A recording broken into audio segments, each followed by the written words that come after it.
Hey guys, Youngblood with you, and today I wanted to run through a should you buy on the new Misc Razor, which is a racing ship designed by Misc of all companies to focus on speed over everything else, and is available for sale now for $120 as a war bond sale, meaning cash only, or $135 as a standalone ship, like a traditional sale where you can use store credits. The ship features an advanced composite space frame and is using new spoiler technology to help with agility and control. The ship does draw a lot of Formula 1 inspiration and bypasses the bubbly Misc look that we see on a lot of their ships, so it's very aerodynamic and it appears to be built more for in-atmosphere racing as opposed to open space racing, as these benefits are going to be less helpful with no atmosphere. Now, the ship does take advantage of xi'an technology, specifically in the maneuvering thrusters and the primary thrusters, so they may end up performing a little bit better than their size may indicate. So for most of us, the ship is naturally going to draw the most comparisons to the M50, so let's take a look at some of those numbers and compare them. The Razor is the same length as the M50 at 11 meters long, it's a little over 2 meters more narrow, and is about a half a meter shorter than the M50. So from a cross-section perspective, the ship is just smaller, meaning that it's going to have tighter turns, it can squeeze into tighter areas, and probably a smaller signature when in space. The advanced composite frame does make itself seen in the weight, as it does come in at almost half the weight of the M50, which is 6,900 kilograms compared to 12,000.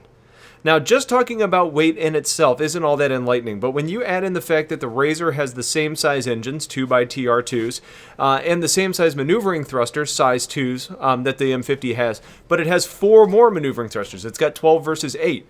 What that adds up to me is a lighter ship with a similar thrust and more maneuvering thrusters. It should be the most agile ship in the game, or at least compete with everything else. Now, it'll be interesting to see how it ends up being balanced, because the Razor has a smaller max power plant at size 1, where the M50 has a size 2. But that's also part of the reason why this ship is lighter.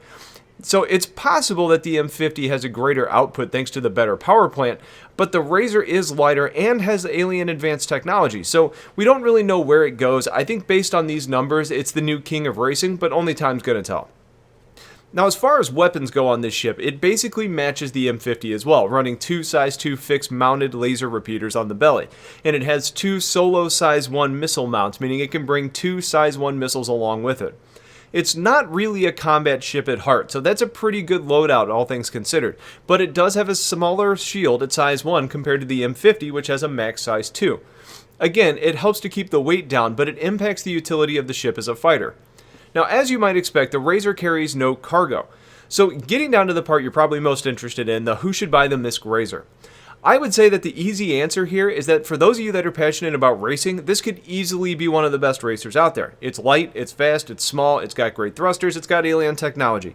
This thing should be about the best racer out there, or if not the best, at least extremely competitive. Now, for those of you that are interested in combat with an interceptor type craft, I think the M50 is a better bet here. It's got a bigger power plant that keeps the bigger shields up for longer and allows you to fire while maneuvering and keeping those shields up. I do have a fear that the small power plant on the Razor is going to mean that if the shields are fighting to stay alive, the ship is going to have trouble keeping the engine or weapon, firing in exchange to keep the shields up. It should be okay in a role designed to kind of be a pest as far as combat goes. Keeping targets pinned or keeping turrets engaged for your heavy hitters to come in and deal the real damage. I don't think that's the best role for this ship, but it could succeed there if you have that sort of interest. Now, for those of you that like the idea of using a small and fast ship for scouting type roles, there could be some utility with this ship, as it's going to be hard to hit. It can get close to others, see what's going on, and get out and report back to others.